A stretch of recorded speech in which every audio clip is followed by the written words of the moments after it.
Shalom para todos, olá para todos. Estamos em mais uma live nossa, toda especial. Todo sábado às 15 horas nós temos feito.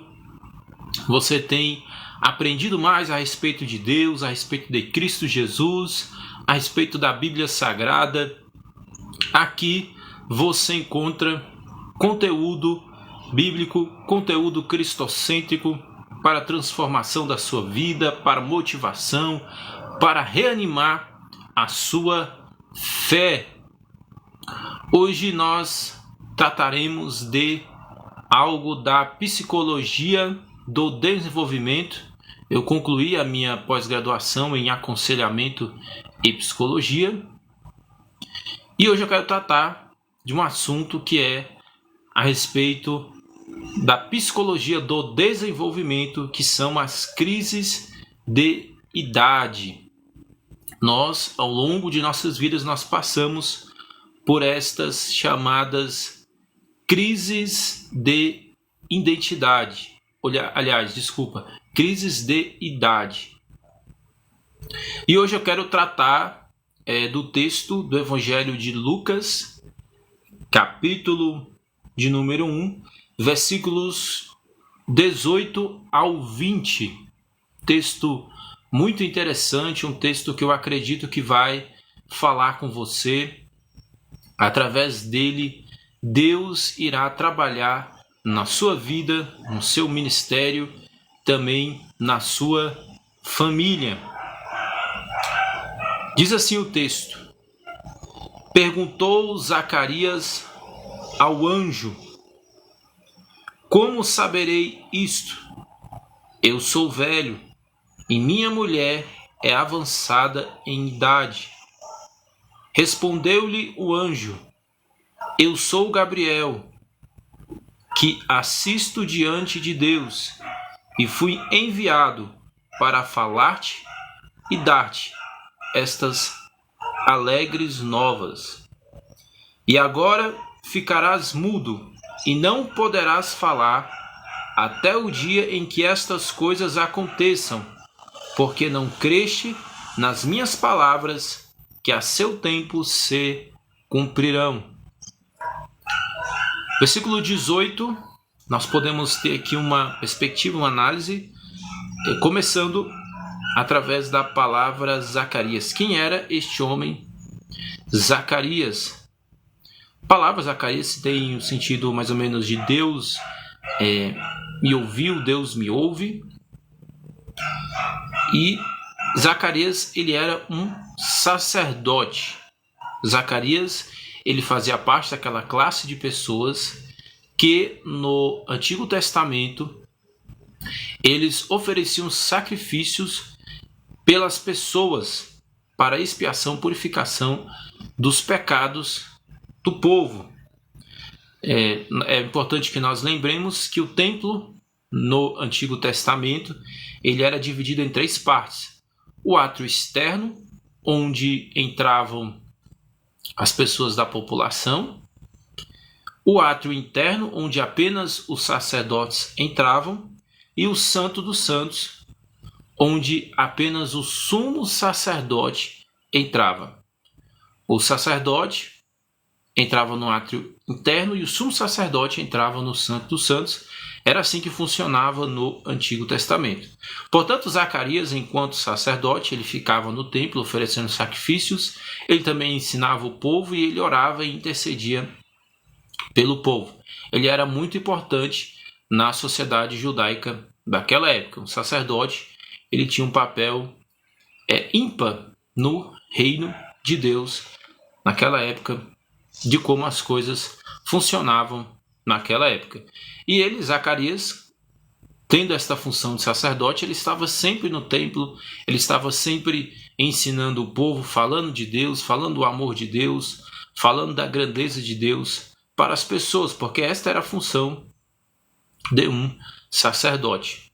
E a Bíblia começa, versículo 18, começa tratando de Zacarias, começa tratando do momento em que um anjo aparece até Zacarias trazendo a mensagem de Deus para Zacarias. A palavra anjo significa mensageiro. Quando nós tratamos de anjos, nós estamos tratando de seres espirituais que trazem mensagem de Deus para nós. Nós temos os querubins, nós temos os serafins e nós temos também os arcanjos. Há quem defenda que existe apenas um arcanjo. Porém, alguns textos do profeta Daniel parecem apontar para a existência de príncipes localizados em cada região. Por exemplo, Miguel, ele era o arcanjo ali da população de Israel, defendia, o povo de Deus. Isso é algo que eu posso explicar e evidenciar de forma melhor em um outro vídeo, uma outra live a respeito dos anjos, das classes de anjos e também incluindo aí nas classes de anjos os arcanjos, são os príncipes, os chefes de anjos. E esses anjos, eles existem tanto para o lado do bem, os anjos de Deus, como também os anjos caídos para o lado do maligno, do lado de Satanás. Satanás, este que também é uma criatura de Deus, uma pessoa que também viveu nos céus, mas que depois se corrompeu, deixou-se levar pelo orgulho, pela vaidade, pela soberba, entrou por um caminho errado, por um caminho equivocado. E aí a gente tem a aparição desse anjo a Zacarias. Esse anjo aparece a ele, trazendo a mensagem de Deus, trazendo a palavra de Deus para ele. Ele era um sacerdote, era alguém acostumado a lidar com coisas espirituais. Mas agora o próprio anjo de Deus aparece a ele, traz uma mensagem para ele. Porém, Zacarias, ele não acredita, mesmo sendo um homem religioso, mesmo sendo um homem espiritualizado, faltava a ele a fé. Porque olha só o que ele diz: como saberei isto? Eu sou velho, minha mulher avançada em idade. Qual foi a mensagem do anjo para o sacerdote Zacarias? A mensagem foi que ele teria um filho, juntamente com sua esposa, mesmo já sendo avançado de idade. Porém, este fato dele ser já mais velho, nós sabemos que o prazo para que a pessoa possa ter filhos, ele tem um limite. Chega um momento que a pessoa não consegue ou tem muita dificuldade. Chega um momento que tem até mesmo a gravidez de risco. A pessoa já não pode mais ter filhos, é muito mais difícil, muito mais complicado. E isso levou Zacarias a duvidar da mensagem de Deus, a duvidar do mensageiro de Deus, mesmo ele sendo um homem religioso, um homem que andava de acordo com todos os preceitos da religião. Entende-se isso a partir do momento que ele era um sacerdote. Para você ser um sacerdote, você tinha que seguir os preceitos, os ritos, toda a religiosidade judaica. Mas mesmo assim ele não acreditou que Deus poderia dar a ele um filho em razão da sua idade. A idade foi um empecilho para que ele tivesse fé. A idade foi um problema para ele. E a idade também é um problema para muitas pessoas. Nós, humanos, nós temos as chamadas crises de idade. Quando nós somos muito novos, nós somos pequenos, tudo é mais fácil, tudo é mais tranquilo. Quando nós somos crianças, as coisas são mais simples para nós. Da mesma forma, na adolescência, tudo é novo, tudo é novidade, as coisas são mais, nós somos novos, não temos ainda muita responsabilidade, as coisas são mais fáceis para nós. Embora também é óbvio que já tenha crianças e adolescentes que já passam por determinados problemas, como por exemplo divórcio dos pais. Querendo ou não, por mais que isso tenha se tornado algo comum, para a criança, para o adolescente, ainda ainda é um problema. E aí nós podemos perceber, nós passamos pela infância, passamos pela adolescência e depois nós vamos chegar na idade adulta. Segundo o ECA, que é o Estatuto da Criança e do Adolescente, a infância vai do 0 até os 11 anos de idade. Com 12 anos completos, você se torna um adolescente. E a adolescência vai dos 12 anos completos até os 17 anos ou 18 anos incompletos. A partir do momento que você faz 18 anos completos, você é um adulto. Então, adolescência dos 12 aos 17, infância do 0 aos 11 anos. Isso de acordo com o ECA, que é o Estatuto da Criança e do Adolescente. E você vai fazer 18, você vai fazer 19. Quando chega mais ou menos ali entre os 20 anos, 21, 19, 22, você pode começar a ter a primeira crise de idade. Principalmente se você não foi uma pessoa que teve uma vida de estudos, você às vezes não se importava muito com esse negócio de estudar, não se importava muito com o seu futuro, com a sua vida profissional. Você pode chegar mais ou menos ali aos 20 anos e começar a ter essa crise de idade, principalmente relacionado mais essa parte de estudos. Pode ter também ter com outras coisas, mas geralmente é mais voltado para essa parte de estudos. Se você não chegou, por exemplo, a fazer faculdade, ou se você fez, mas fez de uma forma de qualquer jeito. Se na escola você não deu muita importância aos estudos, porque vem cada vez mais a preocupação com a vida profissional, a importância com o futuro, o que vai ser da vida, como vai viver, como vai sustentar. E a pessoa começa a ter esta preocupação. Poxa, o que eu fiz da minha vida de estudos, o que eu fiz da minha vida profissional, aonde eu estou, onde eu estou chegando, para onde eu quero ir. Surge a preocupação com o futuro. Se você for mulher, mas tem uma preocupação maior também com o casamento, não todas, não é uma regra absoluta, mas muitas mulheres começam a ter essa preocupação com o casamento, entre outras preocupações. Mas cabe aqui ressaltar que você pode mudar, você pode ter uma vida diferente. Se você está em um momento da sua vida que você percebeu que errou em relação aos seus estudos, não teve uma preocupação muito grande, você pode agora mudar e ter uma vida diferente. Sempre há tempo para você mudar, para você tomar um curso diferente na sua vida. E com relação a essas coisas de faculdade, curso técnico, depende muito também da sua vocação. Tem pessoas que têm uma vocação, por exemplo, sacerdotal, para atuarem na igreja, para serem pastores, para serem pregadores, missionários. Aí o que a pessoa tem que fazer? Você tem que fazer seminário, que prepara a pessoa para exercer essas funções. Tem gente que tem vocação para ser advogado, engenheiro, para ser juiz de direito, para ser médico. Aí a pessoa tem que buscar uma formação nessas áreas. Outras pessoas têm vocações para trabalhar em outras áreas, por exemplo, na área da saúde. E aí, dependendo da sua vocação, você vai ou não fazer faculdade, e caso vá fazer, qual faculdade você irá fazer. Você tem que procurar primeiro saber qual que é a sua vocação, qual área que você tem uma facilidade maior de ter desenvolvimento nessa área. Nem a área que você gosta mais, mas sim a área que você tem uma facilidade maior de trabalhar e de atuar. Chega nos 30 anos de idade, 29, 28, 31, 32, você também tem ali uma crise de idade, que você já não é mais tão jovem. Você não é muito velho, mas você já não é mais tão jovem. Então você começa a se preocupar com a sua vida, se o que você fez até aquele momento foi algo bom, foi algo positivo para você, para as pessoas.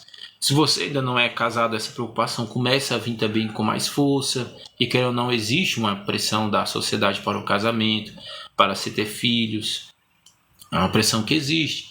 Ela aumenta um pouco. Você começa a pensar mais a respeito do seu futuro um pouco mais. Você começa a ter também uma crise de idade com aquilo que você realizou até agora, com a sua vida profissional, com a sua vida espiritual, ministerial. Começa a vir uma crise, começam a vir dúvidas. Quando você chegar também nos 40 anos, vai vir preocupação com seus filhos, com a sua família. Será que eu fui um bom pai? Será que eu tenho sido um bom esposo? No caso da mulher, uma boa esposa. Vida profissional também, a pessoa já está mais velha. Ela começa a pensar, se até agora eu não tive sucesso, agora eu tenho que começar a ter. Vem uma pressão muito grande nessas crises de idade. Da mesma forma, 50 anos, 60 anos. Existem essas crises de idade Muita gente não sabe lidar com essas crises, até mesmo se suicidam, fazem besteiras, mas você não precisa fazer isso. Tem que saber que você tem Deus, tem o Espírito Santo para te ajudar, para te auxiliar. Deus está com você em todas essas crises, sua vida está sob o controle de Deus. Se até o dado momento você ainda não chegou onde você queria chegar, Deus pode te ajudar a realizar os seus objetivos, a realizar os seus sonhos. Muita coisa Deus não permite que a gente realize, simplesmente porque não seria bom para nós. Nós temos que ter esta consciência também, que às vezes nós, como humanos, como seres humanos, nós temos desejos em nossos corações, nós temos projetos, mas são projetos que não estão de acordo com a vontade de Deus. Então, com o tempo, depois, no futuro, nós vamos acabar agradecendo a Deus por Ele não ter permitido que a gente conseguisse realizar determinados objetivos, determinados sonhos, determinados projetos. Para você não ter crises de idade, é muito importante também que você pense, que você repense aquilo que você faz, aquilo que você deseja. Não importa somente alcançar os objetivos, mas também como nós alcançamos estes objetivos e também a motivação que está por trás para que nós alcançamos estes objetivos. Temos que alcançar objetivos que sejam benéficos e bons, não somente para nós, mas também para aqueles que estão ao nosso redor. Deus está conosco e Deus deseja realizar sonhos, realizar projetos, mas eles precisam estar de acordo com a soberana vontade de Deus. Então é isso, a gente tem que aprender a lidar e a vencer estas crises de idade. Elas fazem parte da vida. A idade não pode ser um empecilho para nós termos fé em Deus, como aqui está colocado no texto. Eu não esqueci do texto, eu estou aqui ligado ao texto. Nós temos que tomar cuidado para que a idade não seja algo causador de sofrimento, de tristeza, e nós temos que aprender a lidar com isso. Temos que lembrar que é melhor ficar mais velho do que falecer, do que não estar mais aqui com os nossos familiares, com as pessoas que gostam de nós, que nós gostamos. Temos que buscar sustentação em Deus e também em nossas famílias, nas pessoas que gostam de nós, que nós gostamos. Cada ano que passa a gente começa a ficar mais velho, começa a vir esse pensamento, nossa, a gente está ficando velho, tenho que realizar aquilo, tenho que alcançar aquilo, mas tudo isso faz parte de uma história. Deus ele tem uma história a realizar conosco. Deus ele tem um projeto a realizar conosco. Nós não estamos na terra a passeio, nós estamos aqui para realizar um propósito. Nós estamos aqui para realizar algo que ele tem para nós. Deus, ele não pensemos que as coisas que acontecem em nossas vidas são coisas que acontecem por acaso. Não, Deus está no controle de tudo. Deus, ele vigia todas as coisas, olha todas as coisas. Provérbios 15, 3. Os olhos do Senhor estão sobre toda parte, contemplando bons e maus. Deus, ele contempla todas as coisas. Deus, ele enxerga todas as coisas, ele vê todas as coisas. E nós não estamos na terra por acaso, mas nós estamos aqui porque Deus tem um propósito conosco. Nada neste mundo acontece por acaso, simplesmente acontece porque aconteceu. Não, Deus ele está regendo todas as coisas. É claro que o ser humano ele tem uma certa liberdade, não liberdade absoluta, mas uma liberdade relativa. Porém, Deus ele está com um pano de fundo em todas as coisas, controlando tudo, agindo e interagindo em todas as coisas, mesmo que nós não vemos, não enxerguemos muitas vezes a ação divina, mas Deus ele não nos abandona. Tem um livro da Bíblia onde Deus ele não é citado diretamente, porém você pode observar pelo contexto do livro que Deus está ali com um pano de fundo, dirigindo toda aquela história daquela situação, que é no caso ali de Esther, no livro de Esther. A história de Esther, Deus ele não é colocado diretamente como acontece, por exemplo, no livro de Jó, mas você vê no contexto do livro, que Deus também está trabalhando naquela narrativa, Deus também está naquela história atuando, porque Ele é um Deus real, Ele é um Deus presente em nossas vidas. Nós não podemos deixar que idade seja algo causador de crise em nossas vidas.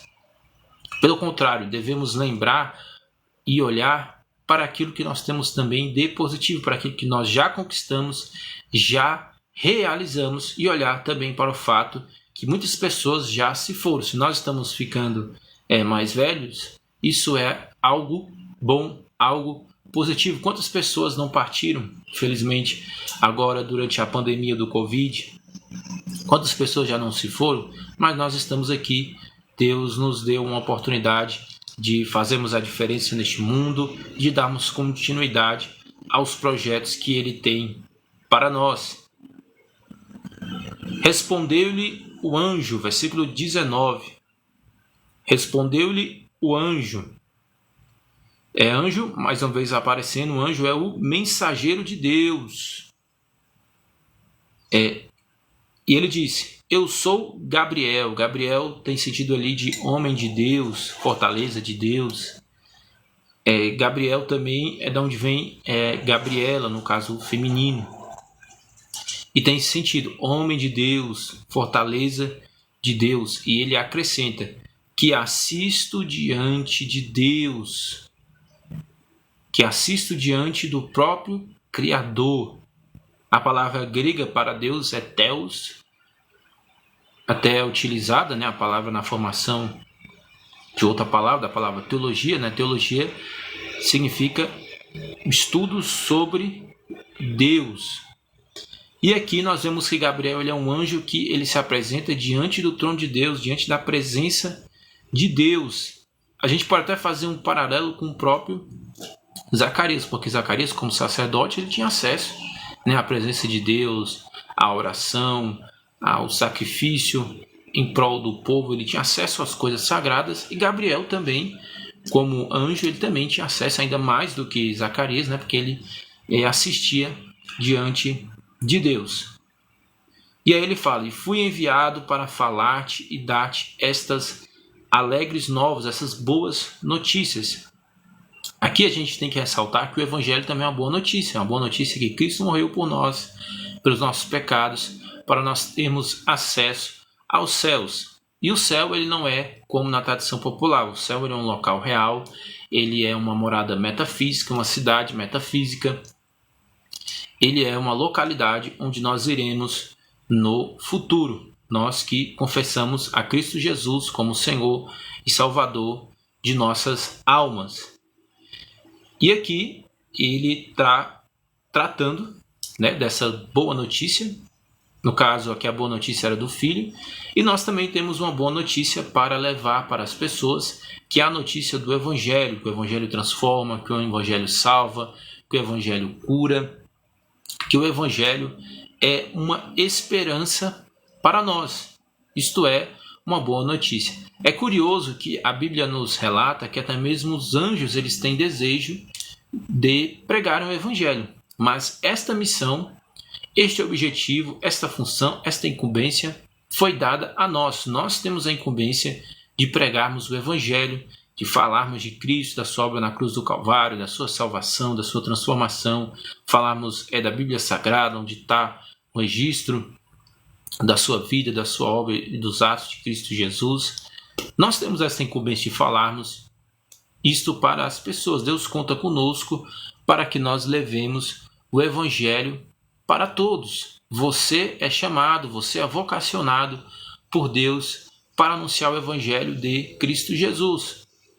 Seja na sua igreja, seja no seu trabalho, seja na sua faculdade, na sua escola, onde você for, onde você estiver, Deus te chamou, Deus te vocacionou para você falar do amor dele, falar de Cristo Jesus e fazer a diferença neste mundo perdido. Nós temos uma boa notícia para dar para as pessoas. Pessoas estas muitas vezes perdidas em seus pecados, em suas crises, em suas dificuldades, em suas aflições. Vivemos em um mundo difícil, um mundo onde impera a criminalidade, um mundo onde impera as desigualdades sociais, um mundo onde impera muitas vezes toda sorte de pecados, toda sorte de dificuldades, toda sorte de injustiças, mas nós temos esta boa notícia para as pessoas, que há uma esperança, e essa esperança se chama Cristo Jesus. Nós temos uma esperança, que essa esperança é o nosso Cristo, é o nosso Senhor. Ele é a palavra viva de Deus. Ele é o Deus que se manifestou há 2000 anos atrás, que morreu na cruz do Calvário por nós, e ao terceiro dia ele ressuscitou. Assim, se nós temos Cristo Jesus, se Cristo ressuscitou, se nós temos essa esperança, Cristo ele nos dá força para nós enfrentarmos os problemas do dia a dia, enfrentarmos os desafios, enfrentarmos as dificuldades. Não temos que nos preocupar com nada, porque Cristo ele nos guia e ele nos ajudará em todas as nossas dificuldades, em todas as nossas aflições. E esta é uma boa notícia, esta é uma maravilhosa notícia. Notícia de que Cristo está conosco, uma notícia que Cristo nos guia, uma notícia que Cristo está ao nosso lado. Até mesmo nas crises da idade, até mesmo quando a gente começa a perder a esperança, até mesmo quando a gente começa a achar que Deus se esqueceu de nós, quando a vida parece mais não ter a mesma alegria de antes, ter a mesma... como eu vou dizer, como eu vou me expressar, quando a vida parece não ter mais o mesmo ânimo de antes, talvez essa seja a melhor palavra. Quando a vida começa a ficar difícil, quando a gente começa a pensar em desistir, quando a gente começa a olhar para trás, a pensar no passado, não sei, a olhar para as dificuldades, Cristo ele está aqui para que nós recuperemos a vontade de viver, a vontade de lutar, a vontade de prosseguir em todos os nossos objetivos. Cristo está aqui para nos ajudar, Cristo está aqui para nos auxiliar. Cristo é a razão do nosso viver. Porque nós levantamos de manhã? Porque Cristo está conosco. Porque nós trabalhamos, estudamos? Porque Cristo está conosco. Porque a gente não desiste? Porque Cristo está conosco. Cristo é a razão do nosso viver. Cristo é a nossa esperança. Ele nos guia, ele nos ajuda, ele nos auxilia em todas as nossas crises, em todas as nossas dificuldades. Versículo 20: e agora ficarás mudo, e não poderás falar até o dia em que essas coisas aconteçam, porque não crestes nas minhas palavras, que a seu tempo se cumprirão. Zacarias, Deus anunciou para ele que viria um filho para ele. Deus disse para ele através do anjo que Deus iria realizar todas aquelas coisas, mesmo ele sendo um homem religioso, mesmo ele sendo um homem que vivenciava a religião todos os dias da sua vida, porque era um sacerdote. Ele não conseguiu ter essa fé, ele não conseguiu ter essa crença. A idade foi um empecilho para ele acreditar em Deus, para ele depositar sua confiança em Deus. Infelizmente, por isso ele foi castigado, ele ficou mudo até que o seu filho nascesse. Nós, diante de Deus, nós temos que tomar muito cuidado com aquilo que nós falamos, com as murmurações, com as reclamações. É claro que isto faz parte do ser humano. O ser humano, quando passa por dificuldade, ele sente mesmo, ainda mais uma dificuldade grande, de murmurar, de reclamar. Mas a gente tem que tomar cuidado com isso, para que nós não sejamos castigados por Deus. Deus nem sempre castiga, porque ele é um Deus bondoso, um Deus misericordioso, mas existe essa possibilidade de alguma vez ele nos castigar em razão de palavras que nós não pensamos direito antes de proferir diante dele, diante de sua maravilhosa e poderosa presença. E aqui nós vemos também um outro dado importante neste texto, que mesmo ele sendo um homem religioso, ele não acreditou em Deus. Zacarias vivia, nós podemos concluir isso a partir deste texto, uma religiosidade que é uma religiosidade morta, porque ele não tinha fé, ele não acreditou. O próprio anjo Gabriel apareceu para ele. Este homem não era uma pessoa do povo que trabalhava no campo o dia todo, e uma vez ou outra ir até o templo para orar, para se apresentar diante de Deus. Não, este homem era um homem que ele vivia o tempo todo no templo. Porém, quando Deus apareceu a ele através de um anjo, através de Gabriel, que assistia diante de Deus, ele não acreditou. Ele ensinava para as pessoas a respeito de fé, mas ele não tinha fé. Ele ensinava para as pessoas a respeito de crença em Deus, mas ele não teve quando o anjo apareceu para ele. Isso se chama falsa religiosidade. Nós temos que tomar cuidado com isso. Nós temos que tomar cuidado, nós temos que estar atentos a este ponto. De nós não vivemos uma religiosidade falsa. Nós vivemos uma religiosidade de aparência, uma religiosidade para os outros. Por exemplo, daqui a pouco eu vou comentar um pouco sobre a música Evangelho de Fariseus, uma música que está dando muito o que falar, que o pessoal está comentando muito aí na internet.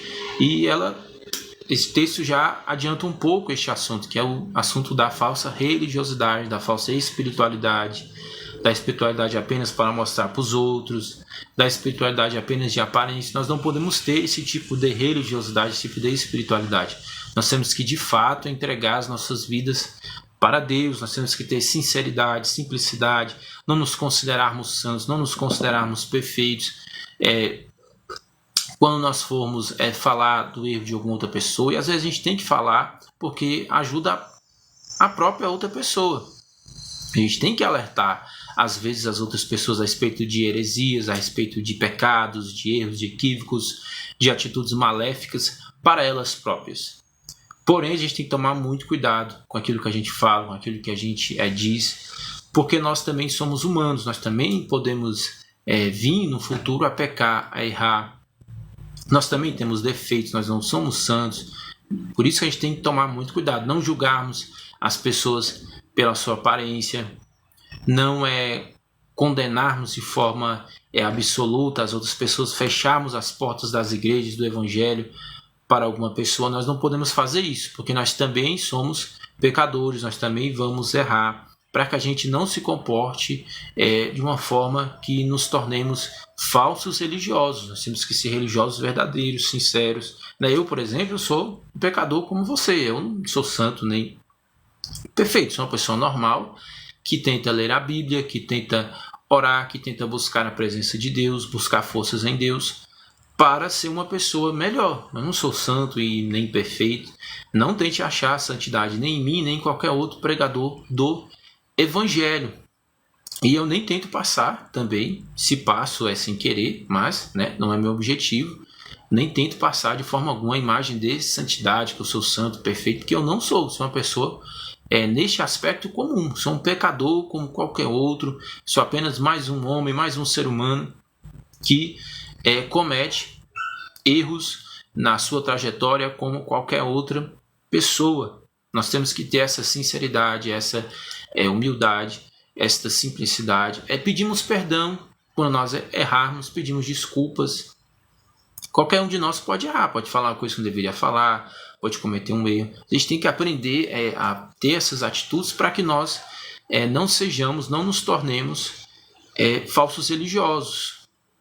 E outra coisa que é importante, quando se trata de corrigir o erro dos outros, a gente aprende isso quando a gente estuda uma matéria chamada, na teologia, uma matéria chamada liderança cristã, que o que significa esta liderança cristã? O que significa? O que ela ensina?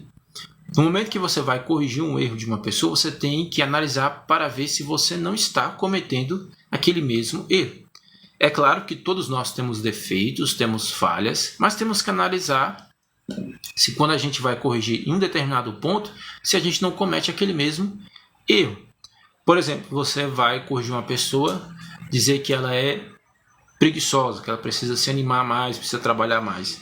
Mas você é uma pessoa ativa, você é uma pessoa enérgica, ou você também é preguiçoso, por exemplo, essa mensagem de hoje, essa exposição, essa análise bíblica que eu estou fazendo junto com você, versículo por versículo, palavra por palavra, algumas coisas eu não entro porque o tempo é exíguo, a gente não tem muito tempo, mas essa mensagem ela serve primeiro para mim, para eu ser uma pessoa de mais fé, para eu ter mais fé, para eu acreditar mais em Deus, para eu confiar mais em Deus, e depois que ela serve para você. E é assim que funciona. Então você vai corrigir uma pessoa, você tem que analisar primeiro a si próprio. Será que eu estou cometendo aquele erro naquela área, naquele ponto? Se eu não estiver naquela área, eu posso até cometer em outras áreas, em outros pontos. Mas se naquele ponto específico eu não estou cometendo, então naquele ponto específico eu tenho assim autoridade, eu posso assim falar para aquela pessoa, para ela melhorar, para ela mudar a sua atitude, mudar a sua vivência, a sua crença, a sua prática de vida.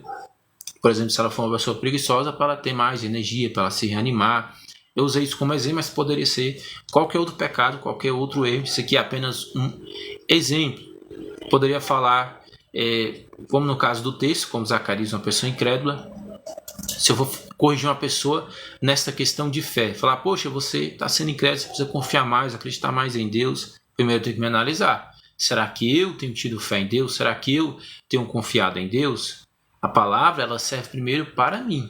Ela precisa alcançar primeiro o meu coração e assim, por seguinte, alcançar o coração das demais pessoas. Nós temos que tomar muito cuidado com isso. Por exemplo, pastores, obreiros, pregadores, se é acostumado às vezes a pregar para outras pessoas, a interceder por outras pessoas, mas você também não pode deixar de ter a sua espiritualidade, a sua oração, a sua leitura bíblica, a sua vivência com Deus, a sua experiência com Deus, para que nós não nos tornemos falsos religiosos. Nós temos que ser religiosos verdadeiros, semelhantes a Cristo Jesus, ainda defeituosos, ainda pecadores, porque enquanto nós estivermos neste mundo, nós seremos sim pecadores, mas buscarmos em Deus ter uma religiosidade verdadeira. Mais do que isso, uma espiritualidade verdadeira, porque religiosidade está ligada à religião, ao templo.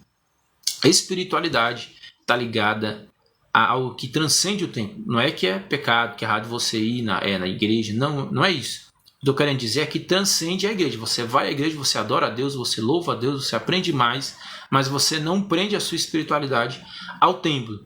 Você continua sendo uma pessoa espiritual, uma pessoa cristã, no seu trabalho, na faculdade, na sua escola, na sua rua, na sua família, na sua casa, onde você for, onde você estiver, você é um cristão, você tem essa espiritualidade cristã, você adora a Deus, você louva a Deus, você faz com que outras pessoas também louvem e adorem a Deus, adorem o nosso Criador.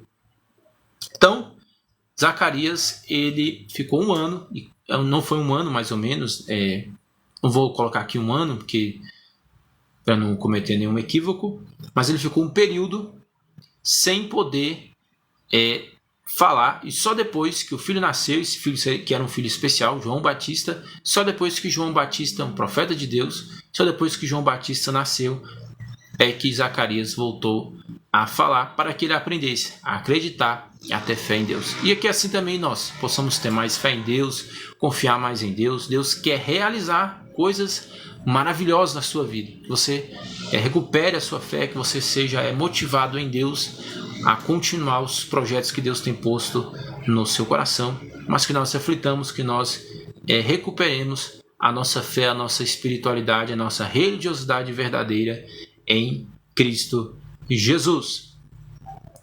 E aí, gostou da nossa análise de hoje? Gostou aqui da mensagem de Deus para a sua vida, para a sua família?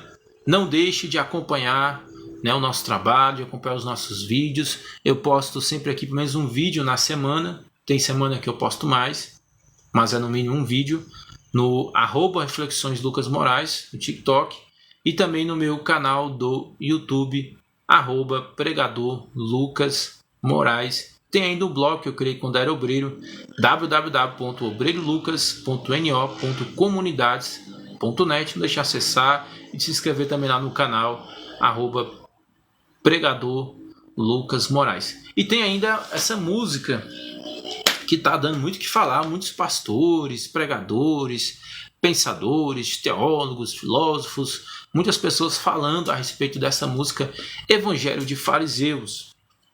Quem eram os fariseus na época de Cristo? Os fariseus, eles eram um grupo religioso, uma seita religiosa, ou seja, uma facção religiosa do judaísmo.